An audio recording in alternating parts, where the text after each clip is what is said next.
السلام علیکم ورحمۃ اللہ تعالی وبرکاتہ۔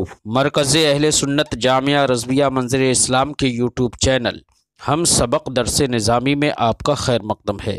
پیارے بچوں، جنہوں نے اب تک ہمارے چینل کو سبسکرائب نہیں کیا ہے وہ ضرور سبسکرائب کر لیں اور بیل آئیکن یعنی گھنٹی بھی بجا دیں تاکہ ہر ویڈیو کی نوٹیفیکیشن اطلاع اپلوڈ کرتے ہی آپ تک پہنچ جائے، اور اپنے ساتھیوں سے بھی شیئر کرنا نہ بھولیں تاکہ ان کو بھی فائدہ حاصل کرنے کا موقع ملے، اور بات پسند آئے تو لائک بھی کیا کریں اور اپنے قلبی تأثر کو ضرور کمنٹ کر کے بتائیں۔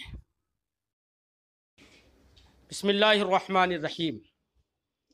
تو بیٹا یہاں پر جو باب ہے، باب قول اللہ جل وعز ولا جناح علیکم فیما عرضتم به من خطبۃ النساء او اکننتم فی انفسکم علم اللہ الی قولہ غفور حلیم۔ اس آیت کریمہ کو امام بخاری باب میں باندھ رہے ہیں، عنوان باب بنا رہے ہیں۔ مقصد کیا ہے اس آیت کریمہ کو عنوان باب بنانے کا؟ مقصد یہ ہے کہ بخاری میں یہ کتاب النکاح چل رہا ہے۔ کتاب النکاح کے اجزاء سے ایک جز یہ بھی ہے کہ عورت کو آدمی پیغام نکاح بھیجے یا عورت کسی مرد کو اپنے نکاح کا پیغام بھیجے، یہ بھی کتاب النکاح سے ہے۔ یہاں پر اس سے پہلے باب میں امام بخاری علیہ رحمت و رضوان نے یہ بتایا تھا کہ ایک مرد اپنی بیٹی یا اپنی بہن کا نکاح کرنے کے لیے کسی نیک صالح عالم دین یا مرد سے عریضہ پیش کر سکتا ہے کہ میری بہن کو یا میری بیٹی کو آپ نکاح میں قبول کر لیں، اور یہ نکاح کا عریضہ پیش کرنا یہ جائز ہے۔ آج اس باب میں امام بخاری یہ بتانا چاہتے ہیں کہ اگر کسی آدمی کے دل میں یہ بات ہو کہ وہ کسی سے نکاح کرنا چاہتا ہے، ہوتا ہے دل میں کوئی بات ہوتی ہے کہ وہ نکاح کرنا چاہتا ہے کسی سے، تو وہ دل میں جب یہ بات آئی ہے تو کیا ایسے الفاظ کسی سے کہہ سکتا ہے کہ میں تم سے نکاح کرنا چاہتا ہوں کسی عورت سے، یا نہیں کہہ سکتا ہے؟ تو اس سلسلے میں بیٹا دو طرح کے لفظ ہوتے ہیں، ایک ہوتا ہے لفظ صریح، ایک ہوتا ہے لفظ تعریض۔ صریح کا مطلب یہ ہے کہ براہ راست ڈائریکٹلی جا کے کہہ دو اب میں تمہیں بہت چاہتا ہوں، میں تم سے نکاح کرنا چاہتا ہوں، میں تم سے پیار کرتا ہوں، یہ کہہ دے وہ کہہ دے، طرح طرح کے، یہ صریح لفظ ہے۔ اور ایک یہ ہے کہ ایسے الفاظ کا استعمال کرے جس میں حق شرع کے مخالف بھی نہ ہو، وہ شریعت کی نظر میں وہ جھوٹ بھی نہ ہو،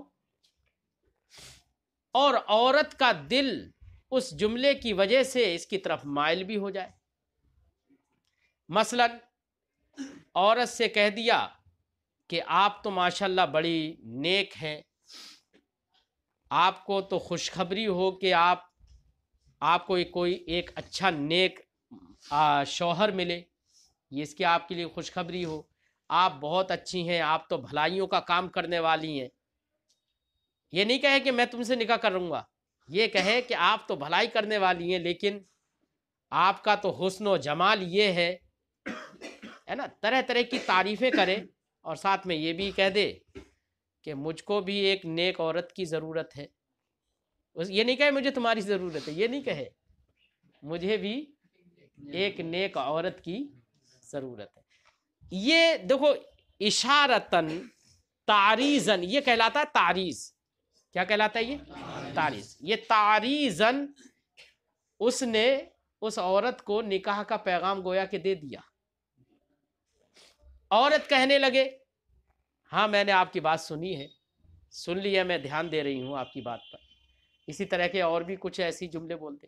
تو ایک دوسرے کے درمیان یہ ایسی باتیں ہوئی، یہ ہے تعریض. اب یہاں پر امام بخاری کس مسئلے کو بیان کرنے کے لیے یہ باب باندھ رہے ہیں، وہ باب پہلے وہ مسئلہ سنو.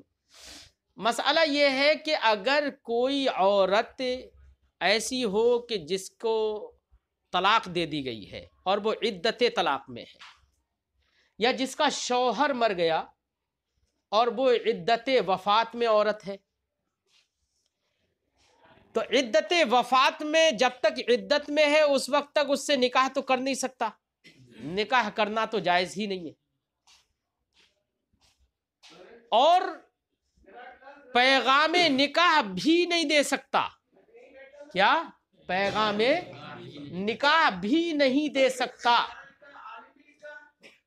مباح نہیں ہے پیغام نکاح دینا، اچھا نہیں ہے. ہاں اگرچہ ہمارے بزرگوں نے یہ فرمایا کہ اگر عدت کے وقت میں پیغام نکاح دے دیا اور پھر ان کے بیچ عدت کے گزرنے کے بعد اسی پیغام نکاح کی بنا پر نکاح منعقد ہو گیا، یعنی عقد نکاح ہو گیا، تو اب اگرچہ عدت کے وقت میں پیغام نکاح دیا گیا تھا، لیکن اگر بعد میں عدت گزرنے کے بعد یہ نکاح ہو گیا اسی پیغام کی بنا پر، تو پھر میاں بیوی کے بیچ میں جدائیگی نہیں کی جائے گی، دوری نہیں کی جائے گی دونوں کے بیچ، بلکہ نکاح کو باقی رکھا جائے گا.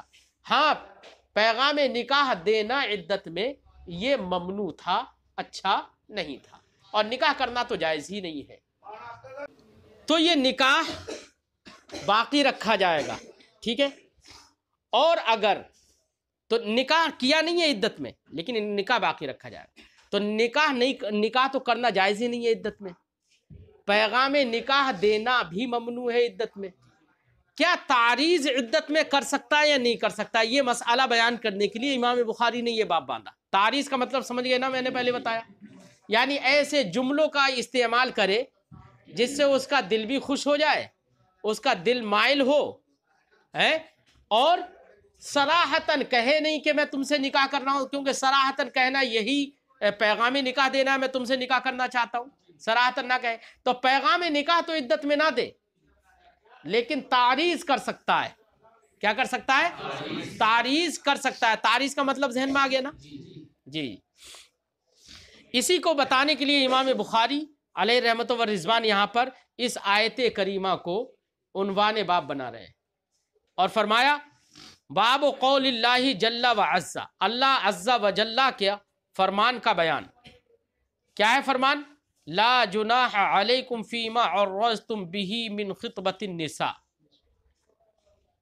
عورتوں کے پیغام نکاح کے تعلق سے جو تم تعریض کرو اس میں تم پر کوئی گناہ نہیں ہے. تعریض کرنے میں تم پر کوئی گناہ نہیں. تعریض تو سمجھ گئے نا؟ ہاں. او اکننتم فی انفسکم، یا تعریض بھی مت کرو لیکن دل میں چھپائے ہوئے ہو کہ مجھے فلاں سے نکاح کرنا، اگر فلاں سے نکاح ہو جائے بہت اچھا ہو جائے گا، ہے نا، فلاں اتنی نیک ہے، دل میں چھپائے ہوئے ہے. تو دل میں چھپائے ہوئے ہے، اس پہ بھی کوئی گناہ نہیں ہے. سمجھے نہیں کہ دل میں چھپائے ہوئے عدت اس کی گزر رہی ہے، دل میں چھپائے ہوئے میں اس سے نکاح کروں، اس پہ کوئی گناہ نہیں ہے. علم اللہ رب العزت کو، چاہے تم تعریض کرو چاہے تم دلوں میں چھپائے رکھو، اللہ کو سب معلوم ہے. اور اس کے بعد آخر غفور الرحیم تک آیت کریمہ پڑھتے چلے جاؤ.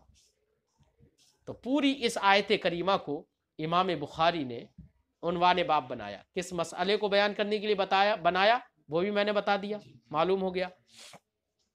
اب آگے دیکھیے تفسیر ذکر کر رہے ہیں کہ یہاں پر دو لفظ آئے، ایک عرضتم آیا اور ایک اکننتم آیا. دو آیت کریمہ میں دو لفظ یہ آئے، ان دونوں لفظوں کی تفسیر بیان کر رہے ہیں. فرماتے ہیں اکننتم اضمرتم.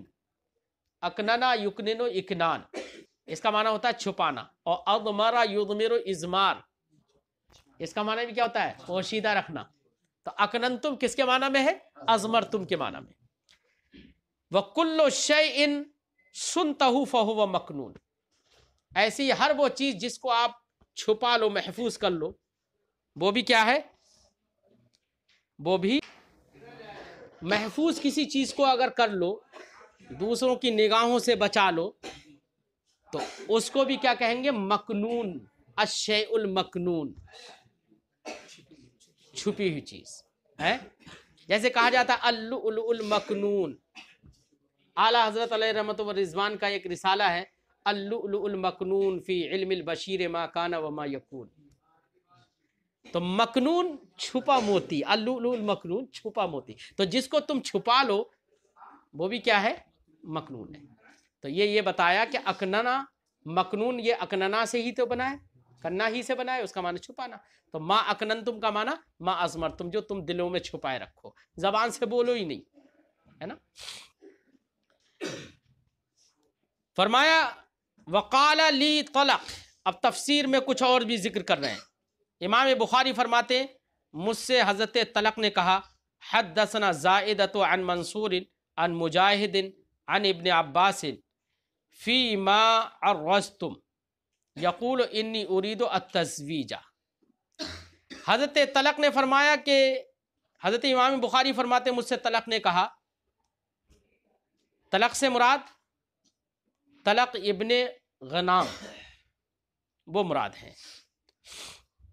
وہ فرماتے ہیں کہ ہم سے زائدہ نے حدیث بیان کی، وہ روایت کرتے ہیں منصور سے، اور وہ روایت کرتے ہیں مجاہد سے، وہ روایت کرتے ہیں عن ابن عباس، حضرت عبداللہ ابن عباس سے، فی ما عرضتم، کس سلسلے میں؟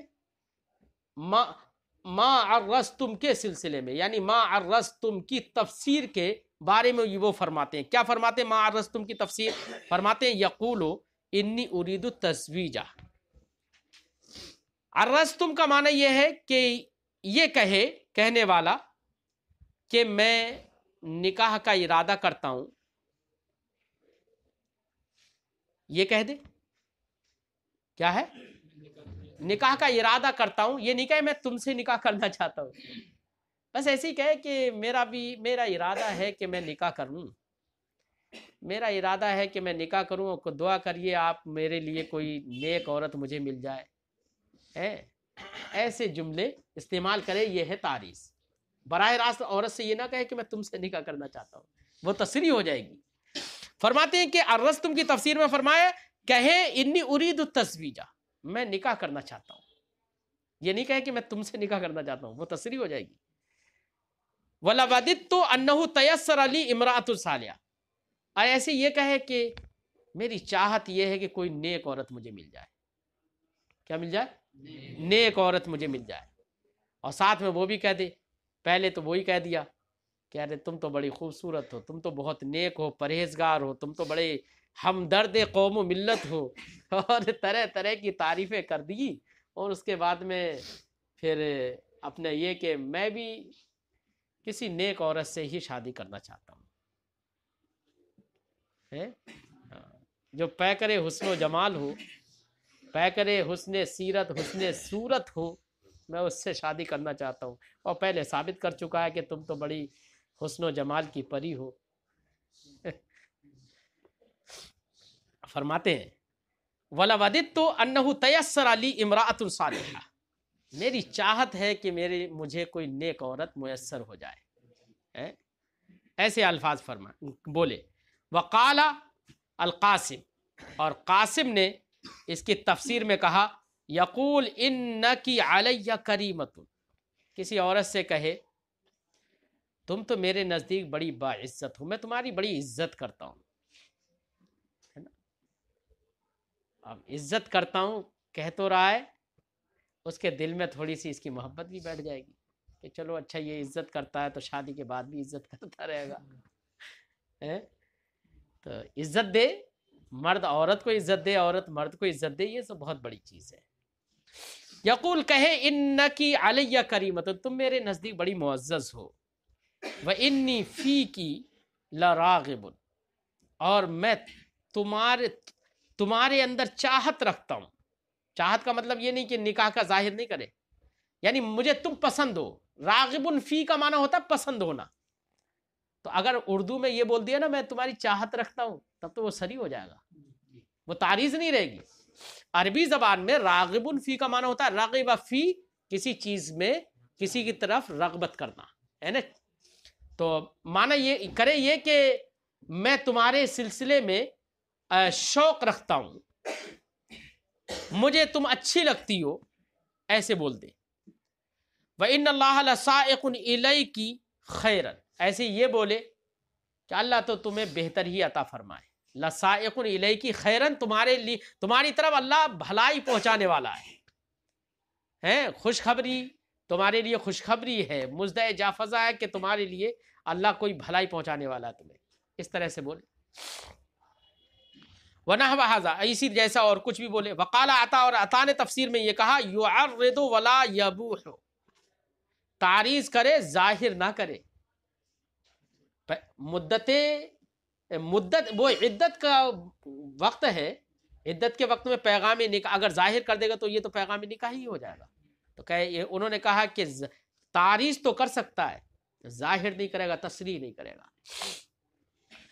یقول، کہے گا ان لی حاجتن، یہ کہے کہ مجھے تو ضرورت ہے، ایک ایسی عورت کی ضرورت ہے جو نیک پارسا ہو، حسن و جمال والی ہو، خوبصورت ہو، میرے گھر کا دھیان رکھ سکے، ایک امانت دار عورت کو میں چاہتا ہوں، ہے نا.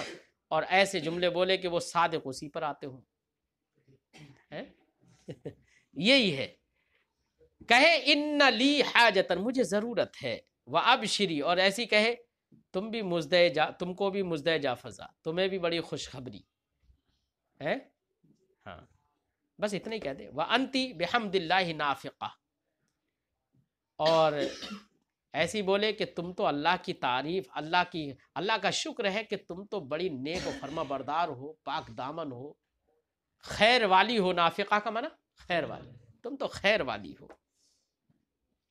وتقول ہی، اور عورت اس طرح سے تعریض کرے قد اسمع ما تقول، آپ کی بات میں نے سنی ہے، آپ کی بات. وہ بھی یہ نہیں کہے کہ میرے بھی دل میں ہے کہ میں تم سے نکاح کر لوں، وہ بھی نہیں کہہ سکتی ہے. لیکن ہاں یہ کہہ سکتی ہے کہ آپ نے جو کچھ کہا ہے وہ میں نے سنا ہے. اب اس نے تو ایک دم نہیں کہا ہے ڈائریکٹلی کہ میں تم سے نکاح کرنا چاہتا ہوں، اس نے تعریض کی، اس نے کہہ دیا کہ میں نے سنا ہے. تو یہ تعریضی باتیں جو ہے یہ عدت کے اندر بھی کرنا جائز ہے. یہ بتانا مقصد ہے امام بخاری کا. قد اسمع ما تقول، جو آپ کہہ رہے ہیں وہ میں سن رہی ہوں. ولا تعد شیئا، اور کسی چیز کا وعدہ نہ کرے. یہ نہ کہے کہ ٹھیک ہے آج ہمارے تمہارے بیچ معاہدہ ہو گیا کہ نکاح ہونا ہے، نہیں. تو یہ تو عدت میں معاہدہ نکاح کرنا یا پیغام نکاح دینا یہ سب یکساں ہے. ولا یواعد ولیھا بغیر علمھا، ایسی عورت عدت میں ہے، عورت کے علم کے بغیر اس کا ولی بھی کسی سے اس کے نکاح کا وعدہ عدت میں نہیں کر سکتا، نہیں کرے گا. وَإِن وَاعَدَتْ رَجُلًا فِي عِدَّتِهَا ثُمَّ نَكَحَهَا بعد لم يفرق بینہما. پھر امام بخاری ایک اور قول ذکر کر رہے ہیں، فرماتے ہیں کہ اگر کسی عورت نے کسی مرد سے اپنی عدت میں وعدہ کر لیا نکاح کرنے کا، عدت میں وعدہ کس کا کر لیا؟ نکاح کرنے کا وعدہ کر لیا، پھر عدت گزر گئی، پھر اس مرد نے اس عورت سے نکاح کر لیا، تو یہ وعدہ کب ہوا تھا؟ عدت میں. وعدہ تو ہوا، غلط تو تھا، غلط تو ہوا، لیکن کیا اب اس غلطی کی بنا پر بعد میں جو نکاح ہوا ہے عدت کے گزرنے کے بعد، کیا اس نکاح کو توڑ دیا جائے گا، فسخ کر دیا جائے گا؟ کیا ان کو ایک دوسرے سے جدا کر دیا جائے گا؟ نہیں. فرماتے ہیں کہ غلط تو ہوا، وہ اچھا تو نہیں تھا عدت کے وقت میں پیغام نکاح دینا یا وعدہ کرنا، اچھا تو نہیں تھا، لیکن اگر اس وعدے کی بنا پر بعد میں عدت گزرنے کے بعد نکاح ہو گیا تو اب ایسی صورت میں نکاح کو توڑا نہیں جائے گا اور دونوں کو جدا جدا نہیں کیا جائے گا. فرماتے ہیں وَإِن وَاعَدَتْ رَجُلًا، اگر کسی مرد سے عورت نے وعدہ کر لیا فی عدتہا، اپنی عدت میں، ثم نکحہا بعد، اور پھر اس کے بعد اس عورت سے اس مرد نے نکاح کر لیا، فرماتے لم یفرق بینہما، تو اب ان دونوں کے بیچ تفریق نہیں کی جائے گی. وقال الحسن، اور حسن بصری علیہ رحمت و رضوان نے فرمایا لا تواعدوہن سر الزنا. اب دیکھو آیت کریمہ میں سرن بھی ہے، لا تواعدوہن سرن ہے نا، ہے آیت کریمہ میں، پوری آیت کریمہ اگر وہ پڑھو تو سرن بھی موجود ہے، لا تواعدوہن سرن. پڑھنا بیٹا پوری آیت.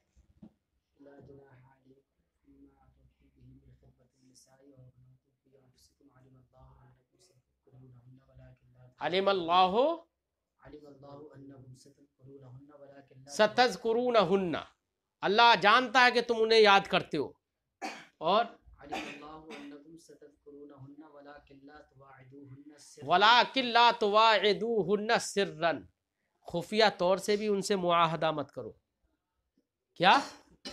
تو یہاں پر جو سرن ہے نا، کہنے کا مقصد یہ کہ عدت کے وقت میں ایک تو ہے علانیہ پیغام نکاح دینا، وہ تو ممنوع ہے ہی، ایک یہ ہے چوری چپ کے اسے بتا دیا کہ میں تم سے نکاح کروں گا، نکاح کرنا چاہتا ہوں. تو یہ چوری جو خفیہ طور پر بھی اگر پیغام نکاح دیا تو یہ بھی ممنوع ہے. کیا ہے؟ اور حسن بصری نے تو اس سری طور پر یہ پیش کرنے کو زنا سے اس کی تفسیر کی ہے کہ یہ ایسے ہی گناہ ہے جیسے کہ زنا. کیوں؟ علانیہ طور پر اگر پیغام نکاح کسی نے دیا تو وہاں پر یہ اندیشہ، ممنوع تو وہ بھی ہے لیکن اندیشہ یہ نہیں ہے کہ آپس میں کوئی اختلاط ہو یا کچھ بھی ہو، لیکن خفیہ طور سے عورت سے مل کر کہہ رہا ہے تو وہاں پر اندیشہ فتنہ ہے. اس لیے حسن بصری علیہ رحمت و رضوان نے سرن کی تفسیر زنا سے کی ہے. فرماتے ہیں وقال الحسن، حسن بصری نے فرمایا لا تواعدوہن سرن الزنا.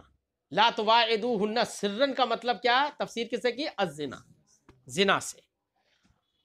وَيُذْكَرُ عَنِ ابْنِ عباس الکتاب اجلہ تنقضی العدہ. ایسے ہی اجل کا بھی لفظ ہے. کیا ہے؟ کہ اجلہن، کہ عورتیں اپنی عدت کی انتہا کو پہنچ جائے، یہ معنی ہے نا.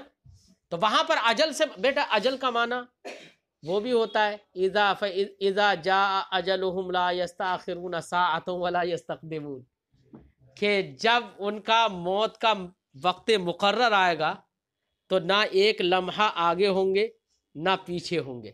تو اجل کا معنی وہ بھی ہوتا ہے. تو اب یہاں پر جب ایک اور بھی معنی ہوتا ہے تو اب یہاں پر اجل جو یہاں پر جو عدت کے سلسلے میں آیت کریمہ میں جو لفظ اجل وارد ہوا اس کی تفسیر کی ضرورت ہوگی. تو اب تفسیر کی ضرورت ہوگی کیونکہ وہ والا معنی تو مراد ہے نہیں، جبکہ اجل وقت مقرر ہی کہتے ہیں. یہاں پر اجل سے مراد کیا ہے؟ عورت کی عدت کا گزر جانا، ختم ہو جانا، یہ مراد ہے. وہی فرماتے ہیں وَيُذْكَرُ عَنِ ابْنِ عباس، حضرت عبداللہ ابن عباس سے روایت کرتے ہوئے ذکر کیا جاتا ہے کہ کیا الکتاب اجلہ، کتاب اپنے اجل کو پہنچ جائے. اس سے مراد کیا ہے؟ تنقضی العدت، کیا عدت پوری ہو جائے، یہ مراد ہے. اور اس کو تنقضی العدتی، نقض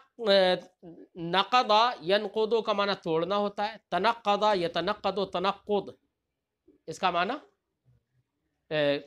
ٹوٹ جانا ہوتا ہے، اور انقضا ینقضی انقضا اس کا معنی بھی ٹوٹنا ہوتا ہے. تو تنقضی العدت کا معنی کیا ہوا؟ عدت کا پورا ہو جانا. یعنی جو حرمت ثابت تھی نا، ایک عدت تھی کہ یہاں سے لے کے یہاں تک یہ 4 مہینے 10 دن کی عدت گزارے گی. تو 4 مہینے 10 دن کی عدت گزارنے کا مطلب کیا تھا؟ کہ یعنی ان دنوں میں اس عورت کے لیے حرمت ثابت تھی، نکاح نہیں کر سکتی ہے نا. اب وہ جو حرمت لگاتار چلی آ رہی تھی، اب جب عدت پوری ہی تو عدت کے پورے ہونے کا مطلب کیا ہے؟ کہ وہ حرمت جو چلی آ رہی تھی اب وہ وہاں پر منقطع ہو گئی. اب اس کے بعد حلت کا آغاز ہو جاتا ہے، یہ مراد ہے. اگلا باب ہے باب النظر الی المرأة قبل التزویج، لیکن اس باب کو اب ہم ابھی نہیں پڑھائیں گے، اگلے دن پڑھائیں گے انشاءاللہ.